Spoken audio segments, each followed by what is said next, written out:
Neat exam paper leak కావటం అన్నది దేశవ్యాప్తంగా కూడా ఎంతో చర్చనీయాంశమైంది. అంటే గడిచిన 3 సంవత్సరాలలో ఇది సెకండ్ టైం ఈ విధంగా పేపర్ లీక్ కావటం. అంటే రిపీటెడ్‌గా ఇటువంటి ఇన్సిడెంట్స్ జరగటం అన్నది స్టూడెంట్స్ కెరీర్ మీద తీవ్ర ప్రభావం చూపిస్తున్న అంశం. దీనిపైన తీవ్ర విమర్శలు సైతం వ్యక్తమవుతున్నాయి. అంటే ఆల్మోస్ట్ ఈసారి 24 లక్షల మంది స్టూడెంట్స్ ఈ ఎగ్జామ్‌కి అపియర్ అయ్యారు. మరి ఈ పేపర్ లీక్ వల్ల అసలు స్టూడెంట్స్ మీద పడే ఎఫెక్ట్ ఏంటి? మళ్ళీ ఎగ్జామ్‌ని రీకండక్ట్ చేయాలని కేంద్రం చెప్తూ ఉండడంతోటి అసలు ఇప్పుడు స్టూడెంట్స్ ఫ్యూచర్ ఏ విధంగా ఉంటుంది, మళ్ళీ వాళ్ళు అసలు ఏ విధంగా ప్రిపేర్ అవ్వాలి, వాళ్ళ మెంటల్ స్టేటస్ ఏ విధంగా ఉంటుంది, సో అన్ని విషయాల గురించి మనం ఇవాళ మాట్లాడే ప్రయత్నం చేద్దాం. మనతో పాటు డిస్కషన్లో జాయిన్ అవుతున్నారు ఎడ్యుకేషనల్ కౌన్సిలర్ అలాగే Spark Academy director Yashasvi Santosh garu. Hello sir. Hello అండి, నమస్తే. నమస్తే సార్. సో ఈ నీట్ ఎగ్జామ్ పేపర్ లీక్ కావటం అన్నది అంటే ఇది సెకండ్ టైం ఈ విధంగా లీక్ అవ్వటం. ఇది జరిగిన చాలా చిన్న విషయం అనిపించినా అసలు ఇంతమంది ఇన్ని లక్షల మంది స్టూడెంట్స్ మీద ఎఫెక్ట్ కనిపిస్తుంది. వాళ్ళు పాపం వాళ్ళ టైం కావచ్చు, వాళ్ళ ఎఫర్ట్స్ కావచ్చు, వాళ్ళ మనీ ఇవన్నీ కూడా వేస్ట్ అయిపోయినట్లే. అసలు ఇప్పుడు జరిగిన ఇన్సిడెంట్ వల్ల అసలు స్టూడెంట్స్ మీద ఎటువంటి ఎఫెక్ట్ పడుతుంది? అసలు ఇది చిన్న విషయం కాదండి. First of all because second time in 3 years అది సుప్రీంకోర్టు ఇన్వాల్వ్ అయ్యి, సిబిఐ లాస్ట్ టైం కూడా ఇన్వాల్వ్ అయ్యి, ఇదంతా అయ్యా కూడా మళ్ళీ అయిందంటే it's a systematic failure. So ఇది మనం ఫస్ట్ గుర్తించాల్సిన విషయం. అంటే సిస్టమాటిక్ ఫెయిల్యూర్ అంటే right from the top education ministry, NTA chairman along with whoever are involved. అంటే ఇప్పుడు వెరీ ఈజీ దట్ ప్రింటర్ వాళ్ళు లీక్ చేస్తారు, వేరే వాళ్ళు స్ప్రెడ్ చేశారు అని వాళ్ళ మీద వస్తున్నారు, కానీ but this he's become a systematic failure. ఎందుకంటే 2024లో పేపర్ లీక్ అయినప్పుడు సుప్రీంకోర్టు క్లియర్ రికమెండేషన్స్ అనేవి ఒక కమిటీ పెట్టిందనమాట, మీరు రికమెండేషన్స్ ఇవ్వండి అని. సో ఆ కమిటీ రికమెండేషన్స్లో చెప్పిన విషయాలు ఏంటంటే ఫస్ట్లీ పేపర్ని ఆన్లైన్ ఎంత తొందరగా చేస్తే అంత మంచిది అని చెప్పారు. ఇప్పటిదాకా ఆన్లైన్ పేపర్ ఎందుకు అవ్వలేదు? సో దానికి ఎన్టీఏ ఏం చెప్పిందంటే దీంట్లో 23 lakh, 24 lakh, 25 lakh మంది రాస్తారు, మేము ఆన్లైన్ ఎగ్జామ్ కండక్ట్ చేయలేము. బట్ జేఈ ఎగ్జామ్ కూడా ఎన్టీఏనే కండక్ట్ చేస్తుంది. జేఈ ఎగ్జామినేషన్ ఈసారి 16 లక్షల మంది రాశారు. సో ఒక్కరోజు పెట్టకుండా 3 రోజులు 4 రోజులు పెట్టి సక్సెస్ఫుల్గా ఆ ఎగ్జామినేషన్ లాస్ట్ ఫ్యూ ఇయర్స్ నుంచి కండక్ట్ చేస్తున్నారు. ఒక్క లీక్ న్యూస్ కూడా రాలేదు. అవును, అదే సేమ్ ప్రిన్సిపల్స్ మన బైపీసీ స్టూడెంట్స్కి అప్లై చేసి నీట్ ఎగ్జామ్ ఎందుకు కండక్ట్ చేయట్లేదు? That is the first important question. Second important aspect ఏంటంటే ఇప్పుడు ఈ పేపర్ లీక్ కూడా ఏదో క్వశ్చన్ పేపర్ లీక్ అవ్వడం is a different issue all together. అది మన ఇండియాలో ఫస్ట్ టైం కాదు, లీక్ అవుతూనే ఉంటాయి. అందుకనే ఈ ఆన్లైన్ ఎగ్జామ్కి షిఫ్ట్ అయ్యారు. బట్ ఇక్కడ ఏమైందంటే మెయిన్ విషయం ఎక్కడ బయటపడిందంటే ఒక కోచింగ్ ఇన్స్టిట్యూట్ గెస్ట్ పేపర్ అని ఇచ్చింది స్టూడెంట్స్కి. దాంట్లో 400 క్వశ్చన్స్ ఎన్నో గెస్ట్ క్వశ్చన్స్ ఇస్తే 120 questions as it is final NEET ఎగ్జామ్లో ఆప్షన్స్ సీక్వెన్స్తో సహా రిపీట్ అయ్యాయి. అవును, అంటే ఏంటి? ఈ 400 క్వశ్చన్స్ ఎక్కడి నుంచి వచ్చాయి? ఎవరైతే పేపర్ సెట్ చేసి ఉంటారో వాళ్ళలోనే ఒకళ్ళు లీక్ చేసి ఉంటారని అంటున్నారు. ఇంకా మనకు తెలియదు, సిబిఐ ఎంక్వైరీ వచ్చింది. Last but most important point, students life అనేది జోక్ అయిపోయిందండి. ఇప్పుడు సింపుల్గా పేపర్ లీక్ అయ్యాక వాళ్ళు వచ్చి ఒక అపాలజీ కూడా ఇవ్వకుండా వాళ్ళు స్టేట్మెంట్ ఏమి ఇచ్చారంటే ఫస్ట్లీ ఎగ్జామ్కి 2 days ముందరే ఈ రూమర్స్ స్టార్ట్ అయ్యాయి, పేపర్ లీక్ అయింది, టెలిగ్రామ్ ఛానల్స్లో వాటిల్లో వచ్చాయి. కానీ ఎన్టీఏ ఒక ట్వీట్ చేసిందనమాట సేయింగ్ దట్ ఇది స్కూల్ ఎగ్జామ్ కాదు. ఎన్టీఏ మాటలు ఇవి, ఇది స్కూల్ ఎగ్జామ్ కాదు, ఇది నేషనల్ లెవెల్ ఎగ్జాము, లీక్స్ ఏం కావు, మీరు వరీ అవ్వకండి, మమ్మల్ని నమ్మండి అని ఒక ట్వీట్ చేసింది. ఇప్పుడు అది డిలీట్ చేసింది అఫ్ కోర్స్. సెకండ్ విషయము, నిన్న పేపర్ లీక్ అయిన విషయం తెలిసాక వాళ్ళు ఇచ్చిన స్టేట్మెంట్ ఏంటంటే స్టూడెంట్ భవిష్యత్తు కోసం మేము పేపర్ క్యాన్సిల్ చేస్తున్నాము అండ్ స్టూడెంట్స్ సఫర్ అయ్యారని వాళ్ళు ఏదైతే అప్లికేషన్ ఫీజు కట్టారో అదంతా కూడా రీఫండ్ చేస్తున్నాము, మీరు ఫ్రీగా ఎగ్జామ్ రాయొచ్చు. ఇది ఏంటంటే it's a joke. That shows that they are arrogant. అంటే అదేదో ఫేవర్ చేస్తున్నట్టు క్యాన్సిల్ చేసాము ఆ మాటలు. సో ఫస్ట్ ఇక్కడ రెస్పాన్సిబిలిటీ ఎవరు తీసుకోలేదు. నిన్న ఎన్టీఏ చైర్మన్ కూడా ఒక ప్రెస్ కాన్ఫరెన్స్ చేశారు. ప్రెస్ కాన్ఫరెన్స్లో ఫస్ట్ స్టేట్మెంట్ ఏమన్నారు తెలుసా? నేను జాయిన్ అయింది ఏప్రిలే, సో నాకు తెలియదు ఏం జరుగుతుందో ఈ సిస్టంలో అని ఇలా చేతులు ఎత్తేసారు. బేసికలీ అందరు చేతులు ఎత్తేసారు. మీరు చెప్పినట్టు లాస్ట్కి ఎఫెక్ట్ అయ్యేది స్టూడెంట్స్ అండ్ పేరెంట్స్. అంటే ఇక్కడ ఇంతమంది అపియర్ అవుతున్న ఎగ్జామ్లో యాజ్ యూ సెడ్ అంటే ఈ జీ మెయిన్స్ అనేది ఒక 3-4 daysలో ఈ విధంగా అయితే కండక్ట్ చేస్తారు. ఇది 1 time మాత్రమే ఈ ఎగ్జామ్ అనేది కండక్ట్ చేయటం వల్లనే ఈ విధంగా పేపర్ లీక్ అవ్వటమో లేకపోతే వేరే వేరే రీజన్స్ ఇవన్నీ అవుతున్నాయి. సో స్టూడెంట్స్ అందరూ ఎఫెక్ట్ అవుతున్నారు. అంటే ఇప్పుడు నెక్స్ట్ ఫర్దర్గా కండక్ట్ చేయబోయేదైనా అసలు ఈ సిస్టమ్ తీసుకురావాల్సిన అవసరం ఉందంటారా? ఇట్ ఈస్ అ ఫ్లాడ్ సిస్టమ్ అండి. అన్ఫార్చునేట్లీ నీట్ అనేది ఆల్ ఇండియా ఎగ్జామ్ చేయడమే according to me was a mistake. ఎందుకంటే ఇప్పుడు నీట్ ఆల్ ఇండియా ఎగ్జామ్ చేసి మళ్ళీ స్టేట్ కోటాస్ పెట్టారు. You rather let state bodies conduct there exam, right? ఇప్పుడు మీకు 100 సీట్స్ ఉన్నాయి తెలంగాణలో, లెట్ us say. దాంట్లో 85% seats are reserved for Telangana students. So what's the point of having an all India exam? అది first point మనం అర్థం చేసుకోవాల్సింది. సెకండ్ ఏంటంటే, మీరు ఆల్ ఇండియా ఎగ్జామ్ కండక్ట్ చేస్తున్నా కానీ 23 lakhs ఒకటే రోజు రాయాలంటే it becomes impossible to manage logistically. And మీకు ఇంకో ఫన్ ఫ్యాక్ట్ చెప్పనా, ఎన్టీఏలో ఓన్లీ 25 ఎంప్లాయీస్ మాత్రమే ఉన్నారు. దాంట్లో 20 మంది డెప్యూటేషన్కి వస్తారు, అంటే వాళ్ళు పర్మనెంట్ ఎంప్లాయీస్ కూడా కాదు. 25 లక్షలు మన నీట్, 16 లక్షలు మన జేఈ, అంటే 40 లక్షలు 50 లక్షలు మంది స్టూడెంట్స్ రాస్తున్న వాళ్ళు 25 మంది ఎంప్లాయీస్ మాత్రమే ఉన్నారు. సో మీరు చూస్తున్నారా, ఈ సిస్టమాటిక్ ఫ్లాస్ వల్లనే ఈ కరప్షన్ అనేది వస్తుంది, ఇదంతా లీక్స్ అనేది వస్తుంది. So CBI should conduct a full and fair enquiry. ఇప్పుడు coming to your next part of question, ఇప్పుడు ఎలా కండక్ట్ చేయాలి? ఐడియలీ ఇలాంటి ఎగ్జామ్స్ మేము కూడా మేజర్ కోచింగ్ సెంటర్స్, మేము ఎడ్యుకేషన్ కౌన్సిలర్స్, మేము అందరం చెప్తున్నది ఆన్లైన్ ఎగ్జామ్ కండక్ట్ చేయండి. Online exam at least has a very good record of paper not getting leaked. ఎందుకంటే ఆన్లైన్ ఎగ్జామ్ మీరు ఎగ్జామ్కి వెళ్ళి కంప్యూటర్ ముందర చూసేదాకా మీకు ఆ క్వశ్చన్స్ అనేవి తెలియదు, లీక్ అయ్యే ఛాన్స్ లేదు. మొత్తం ఏంటంటే క్లౌడ్ నుంచే వాళ్ళు పెట్టేస్తారు డైరెక్ట్. అండ్ పేపర్ సెట్ చేసిన వాళ్ళకి కూడా ఏ క్వశ్చన్స్ వస్తాయో కూడా తెలియదు. ఇక్కడ ఏమైపోయిందండి, it's a pen and paper test, 2 sets తయారు చేస్తున్నారు, ఆ సెట్ మొత్తం లీక్ అయిపోయింది. అంటే ఎవరు పై నుంచి కింది వరకు ప్రతి ఒక్కరు are involved. So they have to conduct an online exam. ఈ మధ్య ఏ వచ్చింది, we're having the latest technology. ఇప్పుడు రీ ఎగ్జామ్ అంటున్నారు. So we demand the NTA to conduct an online exam. Yes sir, అంటే ఇప్పుడు టెక్నాలజీ కూడా ఇంత అడ్వాన్స్ అయిపోయినా కూడా ఇంకా పెన్ను పేపర్ మీద ఎగ్జామ్ రాయాలి, ఈ విధంగా లీక్ కావాలి అంటే రిపీటెడ్ గా జరుగుతున్నా కూడా ఎందుకని ఒక సీరియస్ యాక్షన్ తీసుకోవట్లేదు? It has become a joke అండి కంట్రీలో. ఏంటంటే ఎస్పెషల్లీ పేద పిల్లలు వీళ్ళు ఏం చేయలేరు. ఓకే, ఇప్పుడు ఫార్మర్స్ ఉన్నారు, వాళ్ళందరూ ఎవరైనా ఉంటే వాళ్ళకి ఏమైనా అన్యాయం జరిగితే వాళ్ళు రోడ్ల మీద వచ్చేస్తారు. ఈ పేద పిల్లలు ఏం చేయగలుగుతారు అని గవర్నమెంట్ లైట్ తీసుకుంటుంది అంతే. This is just ఆరోగెన్స్ and carelessness from government part. ఇదేదో ఈ ఒక్కటే ఎగ్జామ్ అంటే అది కాదు. 2021 నీట్ ఇదే అయింది, 2024 ఇదే అయింది. అండ్ 2024 పేపర్ లీక్ అయ్యాక లాస్ట్ ఇయర్ పేపర్ ఏం చేశారు, toughest paper in the history of NEET ఇచ్చారు. మళ్ళీ టఫ్ పేపర్ ఇస్తే ఎఫెక్ట్ అయ్యేది ఎవరు? స్టూడెంట్స్. కోచింగ్ తీసుకొని స్టూడెంట్స్. ఇప్పుడు మళ్ళీ అదే డౌట్ వస్తుంది, అంటే చాలా మంది స్టూడెంట్స్ కొంతమంది ఏమో అపోజ్ చేస్తున్నారు, కొంతమంది ఏమో లేదు మళ్ళీ ఎగ్జామ్ కండక్ట్ చేయడానికి వీల్లేదు అని చెప్పేసి అంటున్నారు, అంటే మేము ఇంత కష్టపడి రాసామని. సో సెకండ్ టైం మళ్ళీ ఇప్పుడు రీకండక్ట్ చేయాల్సి వస్తే మళ్ళీ టఫ్ గా ఇస్తే 100% సెకండ్ టైం కండక్ట్ చేస్తే మీరు హిస్టరీ తీసుకోండి, మన ఇండియాలో ఎప్పుడైనా పేపర్ లీక్ అయిందంటే నెక్స్ట్ పేపర్ స్టూడెంట్స్ మీద గ్రడ్జ్ తీసుకుంటారు. అంటే that is the unfortunate reality.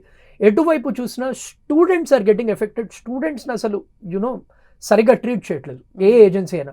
అంటే ద ఆరోగెన్స్ ఒకటి ఏంటంటే రెస్పాన్సిబిలిటీ తీసుకోవడము. మన ఎడ్యుకేషన్ మినిస్టర్ గారు అసలు మాట్లాడలేదు.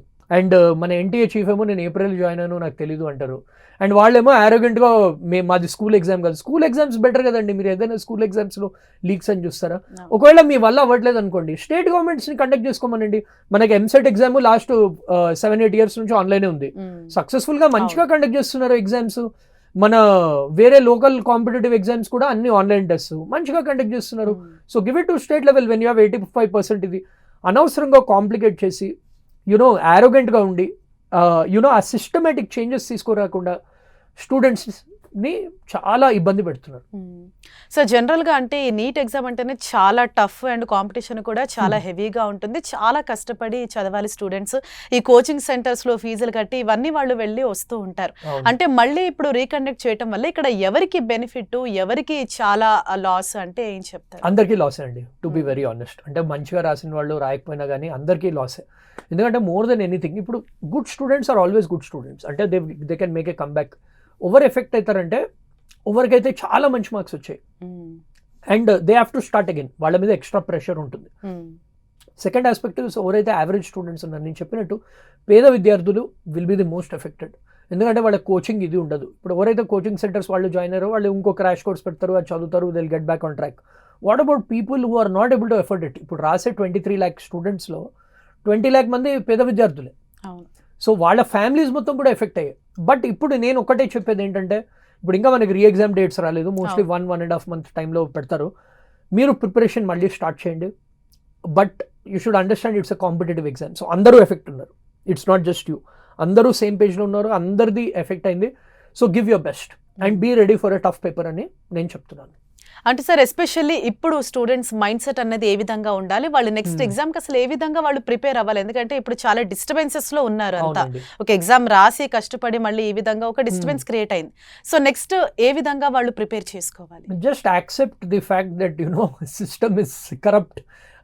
ఎనీవే మనలాంటి వాళ్ళు ఉన్నారండి. సో స్టూడెంట్స్కి మనలాంటి వాళ్ళు వీఆర్ ఆల్వేస్ దేర్. మీ మీడియా వాళ్ళు ఉన్నారు, we're there. We will become their voice. So మనం ఫైట్ చేసేది we will fight. Allow us to fight. నేను స్టూడెంట్స్కి ఏం చెప్తానంటే మీరు స్టడీస్ మీదనే ఫోకస్ చేయండి. We will get justice for you. అంటే మనం ఆల్రెడీ మీడియా తరఫు నుంచి మా సైడ్ నుంచి we're putting lot of pressure for answers. Already CBI enquiry కూడా స్టార్ట్ అయిపోయింది. So government has also acted to their benefit. CBI enquiry కూడా అవుతుంది. అదంతా సైమల్టేనియస్లీ జరగనివ్వండి. ఇప్పుడు మీరు ఏం చేయాలంటే just focus on studies, give your best అని చెప్తాను. Obviously everybody is impacted with this. So మీరు ప్రీవియస్ ఇయర్ క్వశ్చన్స్ అంటే ఈ ఇయర్ ఆల్రెడీ పేపర్ అయింది. ఎవరికైతే అడ్వాంటేజ్ అవుతుందో, ఎవరైతే సిల్లీ మిస్టేక్స్ చేశారో, మా దగ్గర కూడా స్టూడెంట్స్ వచ్చి చెప్పారు కొన్ని సిల్లీ మిస్టేక్స్, కొంచెం టైం సరిపోలేదు. ఆ మిస్టేక్స్ అన్నీ మీ అన్నిటి మీద వర్క్ చేసుకునే ఆపర్చునిటీ ఉందన్నమాట ఇప్పుడు. సో ఇప్పుడు ఈ రాసిన పేపరు వేరెవర్ మిస్టేక్స్ ఎక్కడ చేశారు, ఏ టాపిక్స్ వాళ్ళు మిస్ అయ్యారు, ఏ టాపిక్స్ మళ్ళీ బ్రషప్ చేసుకోవాలి, అవన్నీ along with writing lot of mock test అవి చేసి రివైజ్ చేసుకుంటే they will be in a good position. ఎందుకంటే 2 years of preparation, 3 years of preparation won't be a waste. And coming to fighting against the system we're already there, right? So మనం anyway we're helping the students for that sort. So వాళ్ళు they should focus on studies and they have to give their best. It's a relative marking exam. So tough paper ఉంటే అందరికీ tough ఉంటుంది. In way tough paper వస్తే కూడా మంచిదే, ఎందుకంటే good students will do well in tough papers. So this is what I would advise. And sir ఇప్పుడు ఈ ఇట్లాంటి ఇన్సిడెంట్స్ వల్ల కోచింగ్ సెంటర్స్ మీద కూడా జనరల్లీ స్టూడెంట్స్ కి పేరెంట్స్ కి నమ్మకం పోతుంది. అంటే ఎక్కడో ఒక కోచింగ్ సెంటర్లో ఈ విధంగా లీక్ అవ్వటం, ఒక జిరాక్స్ సెంటర్ నుంచి ఈ విధంగా లీక్ అవ్వటం అన్నది అది అందరి మీద ఇంత ఎఫెక్ట్ పడుతుంది, ఆ నమ్మకం కోల్పోతున్నారు. అంటే మీరు ఏం చెప్తారు? ఇప్పుడు బేసికలీ అండి మనం అర్థం చేసుకోవాల్సింది major coaching institute hub Rajasthan. Last time paper leak అయినప్పుడు కూడా అక్కడే కోటా, సికార్ అనే 2 districts ఉంటాయి. ఆ సికార్ నుంచే లాస్ట్ టైం కూడా లీక్ అయింది, ఈసారి కూడా అక్కడ నుంచే లీక్ అయింది. సో ఫస్ట్లీ మనం అర్థం చేసుకోవాల్సింది ఏంటంటే దిస్ ఈజ్ ఎ నెక్సెస్. ఇదేంటంటే మనం ఇమాజిన్ చేసిన దానికన్నా ఎక్కువ లెవెల్ ఆఫ్ కరప్షన్ ఉంది. అంటే బేసికలీ ఇక్కడ ఏం జరుగుతుందంటే simple logic is coaching centres ఈ ఎవరైతే సిస్టంలో ఉన్నారో వాళ్ళు ఎవరో మనకు తెలియదు, ఇంకా అది సిబిఐ చెప్పాలి, వాళ్ళకి మనీ ఇస్తుంది. And it's not in lakhs, it's in crores. వాళ్ళ పేపర్స్ తీసుకుంటున్నాయి. Is it a coincidence that మనం టాప్ ర్యాంకర్స్ చూసామంటే రాజస్థాన్, మహారాష్ట్ర ఇలాంటి ప్లేసెస్ నుంచి టాప్ ర్యాంకర్స్ వస్తాయి, మన తెలుగు వాళ్ళ నుంచి రావు. మెయిన్ గా నార్త్ లోనే టాపర్స్ వస్తాయి. వై? అండ్ ఆ సెలెక్ట్ కోచింగ్ సెంటర్స్ కి ఎప్పుడు ఫుల్ మార్క్స్ ఎందుకు వస్తాయి? వై?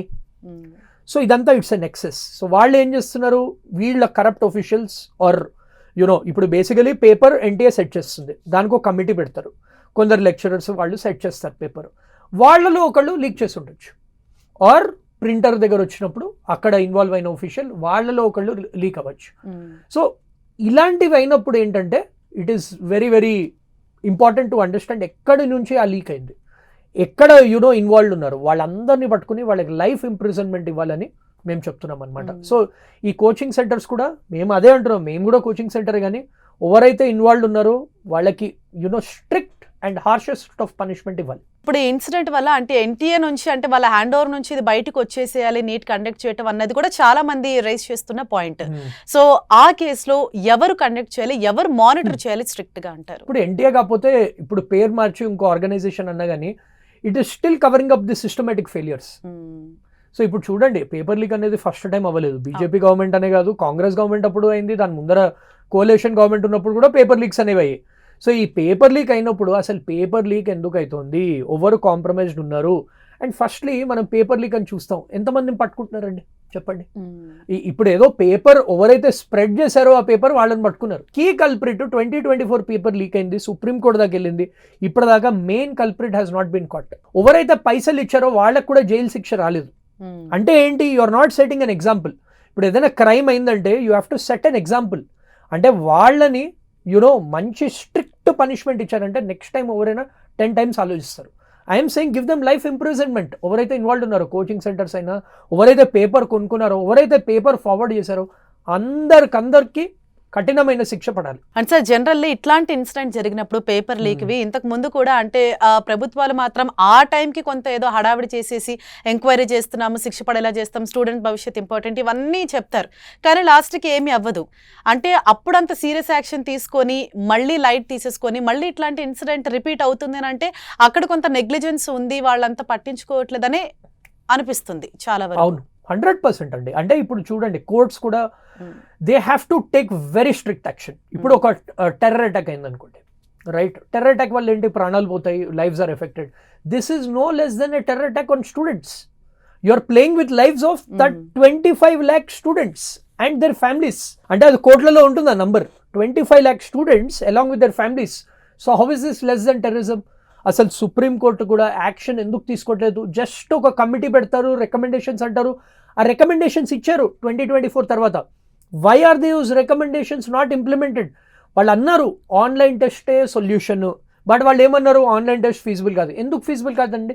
16 లక్షల మంది JEE mains examination 4 days 5 days పెట్టి 2 times చేసి ఒక్కసారి కూడా పేపర్ లీక్ కాలేదు. మన EAMCET exam, local competitive exam, EAMCET అయినా కేసెట్ అయినా అవి కూడా ఆన్లైన్ ఎగ్జామ్స్, అవి లీక్ అవ్వట్లేదు. ఇది ఒక్కటే ఎందుకు లీక్ అవుతుంది?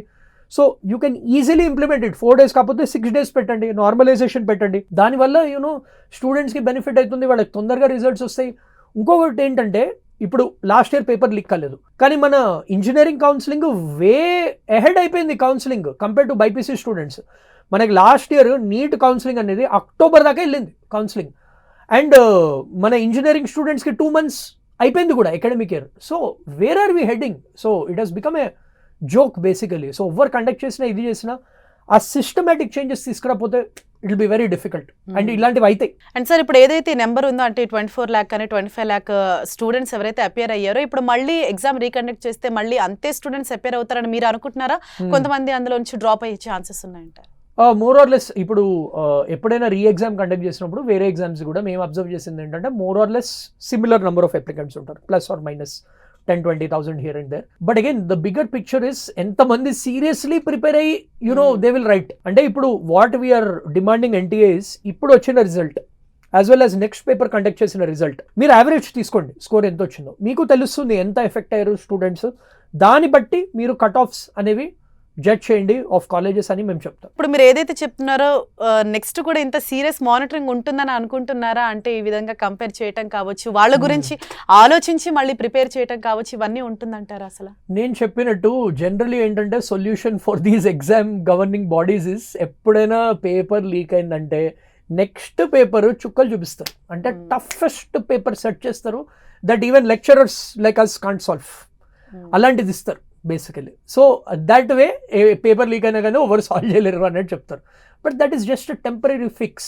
ఇప్పుడు ఆల్రెడీ ఏం చేశారు, ఎన్టీఏ కూడా ఒక పెద్ద స్టేట్మెంట్ ఇచ్చింది, మేము సీసీటీవీ కెమెరాలు పెట్టాము, మేము ఇది పెట్టాము. అండ్ స్టూడెంట్స్ని ఎలా టార్చర్ పెడతారు తెలుసా మీకు? ట్రాన్స్పరెంట్ వాటర్ బాటిల్ ఉండాలంట, చైన్ వేసుకోకూడదంట, ఎక్కువ బటన్స్ ఉంటే బటన్స్ కట్ చేస్తున్నారు, ఎక్కువ పాకెట్స్ ఉంటే పాకెట్స్ కట్ చేస్తున్నారు. ఇలాంటి టార్చర్ స్టూడెంట్స్కి పెట్టారు. మీ ఇంటర్నల్ సిస్టమ్ ఎందుకు ఫిక్స్ చేసుకోవట్లేదు అని నేను క్వశ్చన్ చేస్తున్నాను ఈ ప్లాట్ఫామ్లో. సో ఇప్పుడు నెక్స్ట్ టైం వాళ్ళు ఫిక్స్ చేయాలంటే సర్వేలెన్స్ సిస్టమ్స్ అవన్నీ సరే, మీరు internally you fix it, give it to an independent body will conduct this examination ఇప్పటికైనా కానీ. బికాస్ సిస్టమ్ అనేది కాంప్రమైజ్ అయిపోయింది క్లియర్లీ. ఒక్కసారి అంటే మిస్టేక్ అనుకోవచ్చు. Last year UGC NET also got leaked 2025లో, 2024 NEET got leaked, 2026 NEET got leaked. అంటే ఏంటి, you are not able to do it. So give it to an independent body.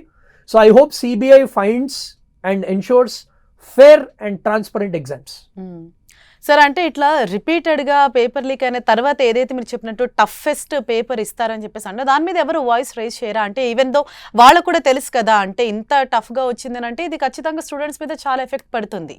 అంటే ఎంత మంచిగా చదివిన స్టూడెంట్ అయినా కూడా అంత స్కోర్ చేయలేడు. సో దీని మీద ఎవరు వాయిస్ వినిపించట్లేదంటే? అంటే చేస్తాము మేము కూడా. లాస్ట్ టైం 2025 టఫ్ పేపర్ వచ్చినప్పుడు మేము చెప్పాము క్లియర్లీ దట్ ఈ ఎస్పెషల్లీ ఫిజిక్స్ ఈ level of questions JEE students solve చేయలేకపోతున్నారు, సో ఈ లెవెల్ ఇస్తే.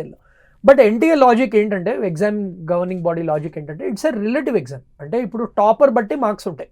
ఇప్పుడు టాపర్కి 720కి లెటర్స్ 600 వచ్చింది, ఆ 600ని బేస్ లైన్లో తీసుకుంటారనమాట.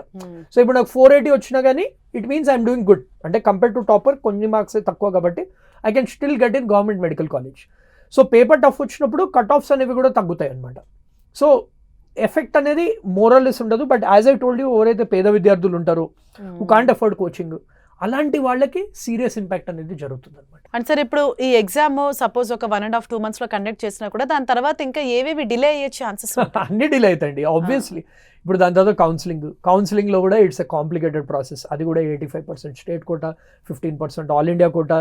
దెన్ ఆ కౌన్సిలింగ్ ప్రాసెస్లో లాస్ట్ ఇయర్ రిజర్వేషన్ గురించి కేసులు ఫైల్ చేయడాలు, ఈడబ్ల్యూఎస్ ఫేక్ సర్టిఫికెట్లు, ఫిజికల్ డిసేబుల్డ్ స్టూడెంట్ది ఫేక్ సర్టిఫికెట్లు, అవన్నీ అయ్యేసరికి ఈసారి definitely counselling process will also be delayed. ఎంత వాళ్ళు ట్రై చేసినా కానీ డిలే అనేది అవుతుంది. So half of the academic year is already wasted. So ఇప్పుడు ఏంటంటే మెడికల్ కాలేజెస్ ఏవైతే ఉంటాయో or you know BDS colleges, dental colleges ఉంటాయో వాళ్ళు సెమిస్టర్ని తక్కువ చేస్తారనమాట. Instead of it being 7-8 months వాళ్ళు 4-5 months చేసి సిలబస్ అంతా ఆ టైంలో కవర్ చేయడానికి చేస్తారు. It is what it is. ఇప్పుడు స్టూడెంట్స్ కి ముందున్న ఆల్టర్నేట్ ఆప్షన్ ఏంటి సార్? అంటే వాళ్ళు ఏ విధంగా చూస్ చేసుకోవాలి నెక్స్ట్? ఇప్పుడు ఆల్టర్నేట్ ఆప్షన్స్ అంటే ఐ వుడ్ డెఫినెట్లీ సే, ఒకవేళ మీకు నీట్లో యావరేజ్ స్కోర్ వచ్చింది, యు ఆర్ నాట్ అరౌండ్ 500-600 అంటే ఎంసెట్ బైపీసీ ఆల్రెడీ స్టూడెంట్స్ రాశారు. దాని through you can get into veterinary science, biomedical, biotechnology courses, BSc agriculture, horticulture, pharmacy, ఇలాంటి ఆప్షన్స్ కూడా ఉన్నాయి స్టూడెంట్స్కి. సో డెఫినెట్లీ ఆ కౌన్సిలింగ్ ప్రాసెస్లో పార్టిసిపేట్ చేయమని చెప్తున్నాను. Then you see your result, అంటే నీట్ 2026 రీ ఎగ్జామినేషన్ రిజల్ట్ కూడా చూసి దాన్ని బట్టి డెసిషన్ తీసుకోండి. But definitely there are lot of options for BiPC students. ఖచ్చితంగా, ఎందుకంటే చాలా మంది కూడా కౌన్సిలింగ్ వరకు వెయిట్ చేసి అప్పటికే హాఫ్ ఇయర్ అయిపోయి వేస్ట్ అయిపోతుంది. అప్పటికి కూడా రాకపోతే నెక్స్ట్ ఆప్షన్ ఏంటన్నది చాలా మందికి తెలియట్లేదు. సో ఏ కౌన్సిలింగ్ ప్రాసెస్ ఉన్నా పార్టిసిపేట్ చేయండి. Keep all options open. ఇలాంటప్పుడు ఏంటంటే మీ ఇయర్ వేస్ట్ కాకుండా చూడండి is my request to the students. So last దాకా వెయిట్ చేయకండి. ఇప్పుడు మీకు ముందరున్న ఆప్షన్స్ని అసెస్ చేసుకోండి. రీ ఎగ్జామ్ మనకి ఇంకా స్టిల్ ఎప్పుడు కండక్ట్ చేస్తారు క్లారిటీ లేదు. ఎలా మోడ్ ఆఫ్ ఇప్పుడు అందరూ ఆన్లైన్ కండక్ట్ చేయమంటున్నారు, అది చేస్తారా లేదా క్లారిటీ లేదు. సుప్రీం కోర్టు, సిబిఐ ఇన్వాల్వ్, దాని ఫైండింగ్స్ ఏమొస్తాయి మనకి క్లారిటీ లేదు. సో ఇంత అన్సర్టన్ టైమ్స్లో మీ ముందరున్న ఆప్షన్స్ని అసెస్ చేసుకుని దెన్ దాన్ని బట్టి రీ ఎగ్జామ్ మార్క్స్ బట్టి then you go ahead with the counselling process. దానికి you need not worry, we're also here to guide you. So counselling dates వచ్చినా ఇది వచ్చినా we will tell you. And sir ఇప్పుడు offline ఎగ్జామ్కి online ఎగ్జామ్కి difference ఏంటి? అంటే ప్యాటర్న్ ఒకటేలాగా ఉంటుందా, లేకపోతే కంపేర్ చేస్తే ఇది టఫ్గా ఉంటుందా, లేకపోతే ఇది కొంచెం ఈజీగా, అలా ఏమన్నా ఉంటుందా? అలా ఏమి ఉండదండి. అంటే in fact online exam is relatively easier to get use to. అంటే ఇప్పుడు మన పిల్లలందరూ కూడా సోషల్ మీడియా అవన్నీ వాడడం వాళ్ళకి వచ్చి, ఇన్స్టాగ్రామ్లు, స్నాప్చాట్లు ఆల్రెడీ వాడుతున్నారు. సో వాళ్ళకి ఆన్లైన్ ఎగ్జామ్లో అడాప్ట్ అవ్వడం అంత డిఫికల్టీ ఉండదు. అంటే ఒక 3-4 mock test. So first time కూడా జేఈ ఆన్లైన్ ఎగ్జామ్ కండక్ట్ చేసినప్పుడు ఏం చేశారంటే వాళ్ళు ఫ్రీ మాక్ టెస్ట్ జేఈ వెబ్సైట్లోనే పెట్టారు ఫర్ ది బెనిఫిట్ ఆఫ్ పేద విద్యార్థులు వాళ్ళందరి కోసము. సో ఆ ఆన్లైన్ ప్యాటర్న్ అది వాళ్ళు జస్ట్ ఏంటంటే ఆన్లైన్ ఎగ్జామ్లో కూడా కీబోర్డ్ ఏమి ఉండదు, జస్ట్ మౌస్ ఉంటుంది, స్క్రీన్ ఉంటుంది, సాల్వ్ చేయాలి, కరెక్ట్ ఆన్సర్ వాళ్ళు బబుల్ చేసే బదులు టిక్ చేయాలంతే. ఇన్ఫ్యాక్ట్ వాళ్ళ ఎఫర్ట్ ఇంకా సేవ్ అవుతుంది. ఇప్పుడు ఏంటంటే నీట్లో ద ఛాలెంజెస్ ఓఎంఆర్ షీట్లో వాళ్ళు కరెక్ట్ ఆన్సర్ అన్ని బబ్లింగ్ చేయాలి. అప్పుడప్పుడు బబ్లింగ్ మిస్టేక్స్ అవుతాయి. సో అప్పుడప్పుడు సీక్వెన్స్ పోయిందంటే అవన్నీ క్వశ్చన్స్ పోతాయి. ఆన్లైన్ టెస్ట్లో అలా ఉండదు. ఆన్లైన్ టెస్ట్లో ఏంటంటే మార్క్ ఫర్ రివ్యూ బటన్ ఉంటుంది, అంటే తర్వాత క్వశ్చన్స్ దే కెన్ రివ్యూ. ఇప్పుడు పేపర్ అనుకోండి ఇలా రావాలి. ఆన్లైన్ ఏంటంటే మార్క్ ఫర్ రివ్యూ, ఆ మార్క్ ఫర్ రివ్యూ క్వశ్చన్స్ అన్ని కూడా ఒకటేసారి రివైజ్ చేసుకోవచ్చు. So it is an advantage. So that's why I'm shocked, we're all shocked and surprised. ఇప్పటిదాకా ఆన్లైన్ టెస్ట్ అనేది ఇంట్రడ్యూస్ చేయలేదు స్టూడెంట్స్కి, which will make their life easy. అవును, ఈవెన్ సెంట్రల్ గవర్నమెంట్ కూడా దీనిపైన ఒక సీరియస్ యాక్షన్ అనేది తీసుకోవాలంటే ఇంతమంది స్టూడెంట్స్ ఎఫెక్ట్ అవుతున్నారు కాబట్టి ఆన్లైన్ లోకి తీసుకొని వస్తే అంటే చాలా బెనిఫిట్ అవుతుంది. మేబీ ఇప్పటికైనా కూడా వాళ్ళు ఆలోచించి ఆ స్టెప్ తీసుకుంటే మాత్రం చాలా మందికి బెటరీ అవుతుంది. 100% అండి. అండ్ ఇప్పుడు ఏఐ ఉంది మీకు ఆన్లైన్ మైగ్రేట్ అవ్వడం. And it's not new to NTA. నేను చెప్తుంది అదే, ఎన్టీఏ వాళ్ళు ఆల్రెడీ జేఈ ఎగ్జామ్ ఆన్లైన్ సక్సెస్ఫుల్గా కండక్ట్ చేస్తున్నారు. ఆ క్వశ్చన్స్ బదులు ఈ క్వశ్చన్స్ పెట్టాలంతే. Now you have AI. కొంచెం స్టాఫ్ ఇంక్రీజ్ చేయండి, పెట్టండి, and ensure that it is conducted in a free and fair way. And sir ఈ మొత్తం సిస్టంలో కూడా అంటే ఒక్కరికి బెనిఫిట్ అయ్యేలాగా, ఒకరికి బెనిఫిట్ చేసేలాగా జరుగుతున్నాయి ఇవి అని చెప్పేసి అనుకోవచ్చు. అంటే అట్లాంటి డౌట్స్ కూడా చాలా మందికి వస్తున్నాయి. మీరు ఇందాక చెప్పినట్టు అంటే నార్త్లోనే ఎక్కువ ర్యాంక్స్ రావటమో లేకపోతే పర్టికులర్గా వాళ్ళకి రావటమో, అంటే ఎంత ఫేర్గా కండక్ట్ చేసినా కూడా అక్కడ కొంతమందికి బెనిఫిట్ అవుతుంది అనేసి కూడా డౌట్స్ వస్తున్నాయి. 100% అండి, 100%. నేను ఆన్ కెమెరా చెప్తున్నాను. బేసికలీ ఏంటంటే నార్త్ సౌత్ కన్నా rich people are dominating the space. అంటే రిచ్ పీపుల్కి అడ్వాంటేజ్గా ఉంది ఈ మొత్తం నీట్ అనే ఎగ్జామినేషన్. వేరే ఏ ఎగ్జామ్స్లో మనకు అది కనిపించదు, కానీ ఈ నీట్ అనే ఎగ్జామినేషన్లో రిచ్ పీపుల్ని ఫేవరబుల్గా ఉంది. ఇప్పుడు మనం పేపర్ లీక్ గురించి మళ్ళీ మాట్లాడదాం. ఇప్పటిదాకా మనం గవర్నమెంట్ వాళ్ళందరి గురించి కవర్ చేసాము, వాళ్ళందరినీ క్రిటిసైజ్ చేసాము. కరప్షన్ అవుతుందంటే ఒకళ్ళు ఫండింగ్ చేయాలి, అది ఎవరు చేస్తున్నారు? Rich people are doing it. I'm not saying all rich people are doing it. ఎవరైతే అసలు మీ పిల్లల కోసము పేపర్ కొనడం ఎంత పాపం అండి. అసలు సుప్రీంకోర్టులో కూడా 2024లో నీట్ పేపర్ లీక్ అయినప్పుడు ఒకటి బయటకు వచ్చింది. ఒకళ్ళు ఎవరో పేరెంట్ ఇలాగే నార్త్ వాళ్ళు 75 lakhs చెక్ అది ఎవరికి ఒక ఇదే కాంప్రమైజ్డ్ అయిన పర్సన్కి ఇచ్చారు, who help them get the leaked paper. 75 lakhs you are spending on that. ఇప్పుడు కూడా ఈ పేపర్ లీక్ అయ్యాక కూడా 5 లక్షలు 10 లక్షలు 15 లక్షలకి పేపర్ అమ్మారు. లాస్ట్ డే ఇదేదో లాస్ట్ మినిట్ మన ఫ్లిప్కార్ట్ సేల్ లాగా 50,000కి కూడా అమ్మారంట పేపర్. అంటే ఎంత మనీ ఇన్వాల్వ్డ్ ఉందో దీంట్లో చూడండి. Obviously when there is corruption, when one side is being favoured over the other side, ఇక్కడ ఇంపాక్ట్ అవుతుంది పేద విద్యార్థులే. నేను మళ్ళీ అదే చెప్తున్నాను. సో వాళ్ళు వీళ్ళని ఎలా ఫైట్ చేయగలుగుతారు చెప్పండి, అన్లెస్ మనలాంటి వాళ్ళు మాట్లాడి సిస్టమ్ని చేంజ్ చేస్తే కానీ system it self should change. Obviously it is an unfair exam. Right sir. మరి ఇంకా నెక్స్ట్ అంటే దీనిపైన పార్లమెంట్లో ఒక సపరేట్ చట్టం తీసుకురావటమో, ఒక సీరియస్ యాక్షన్ తీసుకోవటమో, లేకపోతే ఒక ఇండివిజువల్ దానికి అప్పగించడమో, ఇలాంటివి ఏమైనా చేసే ఛాన్సెస్ ఉన్నాయనుకోవచ్చు. అంటే మీరేం ఎక్స్పెక్ట్ చేస్తున్నారు? 100% జాయింట్ పార్లమెంటరీ కమిటీ పెట్టాలి. And there should be it's not even about the government. ఎందుకంటే ఇది కాంగ్రెస్ టైంలో అయింది, బీజేపీలో అయింది. ఒక గవర్నమెంట్ని బ్లేమ్ చేయడం కాదు. Every one of us should come together to and experts కూడా కమిటీస్ పెడుతున్నారు, కొందరు కోచింగ్ ఇన్స్టిట్యూట్స్ అంటున్నారు, ఏదో మా మాటలు తీసుకుంటున్నారు కానీ ఇంప్లిమెంట్ చేయట్లేదు. Have all stakeholders on board అని నేను చెప్తున్నాను. It's not just about parliament. Have coaching institute owners, have teachers, have counsellors, have media people, have students, have parents. వాళ్ళే మోస్ట్ ఇంపార్టెంట్. వాళ్ళందరితో ఒక కమిటీ ఫామ్ చేయండి, వాళ్ళ problems అవన్నీ list చేసుకోండి, అండ్ సింప్లీ ఆన్లైన్ ఎగ్జామ్ పెట్టండి. ఆన్లైన్ ఎగ్జామ్ పెడితే మీ 90% of the problems are solved. And most importantly ఇక్కడ సిస్టంలో ఎవరైతే ఈ కరప్షన్లో ఇన్వాల్వ్ ఉన్నారో, ఈ స్కామ్లో ఇన్వాల్వ్ ఉన్నారో వాళ్ళందరికీ కఠినమైన శిక్ష ఇవ్వాలని నేను కోరుకుంటున్నాను. There should be life imprisonment. మొన్న మేజర్ కోచింగ్ ఇన్స్టిట్యూట్ ఓనర్స్ మేమందరం కూడా అదే డిమాండ్ చేస్తున్నాం. లైఫ్ ఇంప్రిజన్మెంట్కి తక్కువ శిక్ష ఇవ్వకూడదు, వాళ్ళు జైలు నుంచి బయట రాకూడదు. ఇంక్లూడింగ్ ఎవరైతే టాప్ లెవెల్ నుంచి ఎవరైతే క్వశ్చన్ పేపర్స్ కొనుక్కున్నారో, ఎవరైతే మనీ ఇచ్చారో, ఎవరైతే ఫార్వర్డ్ కూడా చేశారో వాళ్ళందరూ కూడా కఠినమైన శిక్ష ఇవ్వాలని డిమాండ్ చేస్తారు. రైట్. థ్యాంక్ యూ సంతోష్ గారు. అంటే చాలా విషయాలు ఈరోజు మనం మాట్లాడుకున్నాం. అండ్ యాజ్ యూ సెడ్, ఇప్పటికైనా కూడా స్టూడెంట్స్కి న్యాయం జరిగి ఈవెన్ పార్లమెంట్లో కూడా ఒక కొత్త చట్టం తీసుకొచ్చి ఒక సీరియస్ అండ్ స్ట్రిక్ట్ యాక్షన్ తీసుకోవాలి, నిందితులకు కఠినమైన శిక్ష పడాలని 10 TV కూడా కోరుకుంటుంది. Thank you so much for being here అండి. Thank you so much. Students అందరూ వరీ అవ్వకండి, we're always there to support you, we will fight for you. Right. Thank you so much అండి. ఇది వాళ్ళ special interview. Keep watching 10 TV.